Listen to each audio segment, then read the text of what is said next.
दिनै 28 जुन एबा बड' लिबारेशन टाइगारनि गायसनगिरि आफादगिरि बीर सिलागां बसुमतारीनि 25थि रुंसारि जानाय सान। बिथांनि दैदेननायावनो बर'फोरनि थाखाय आलादा रायजोनि दाबियाव आखायाव हाथियार दैनानै सोमावसारदोंमोन बिएनटिआ।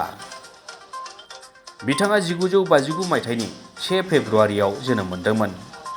रुंसारि जादोंमोन 1997 मायथाइनि 28 जुन एबा दिनैनि सानावनो। दिनै क'क्राझार जिल्लानि बंसिगावआव थानाय बिएलटिनि गायसनगिरि मासिगिरि बीर सिलागां बसुमतारीनि फबनाय जायगायाव 25थि थैनाय सानखौ फालिनाय जायो। दिनै बिथांनि फबनाय हाखराव बिटिसिनि गाहाय मावफुं सोद्रोमा प्रमद बर'आ बिबार बावनायजों लोगोसे बिथांनि अन्थाइ मुसुखाखौ बेखेवनानै होयो। बीर सिलागांनि थैनाय सान फालिनाय हाबाफारियाव बिटिसिनि गाहाय प्रमद बर' बिथांजों लोगोसे एमएलए लरेन्स इस्लारि, इएम रेवरेवा नार्जिहारि आरो गुबुन गुबुन मानगोनां सुबुंफ्रा नुजाथियो।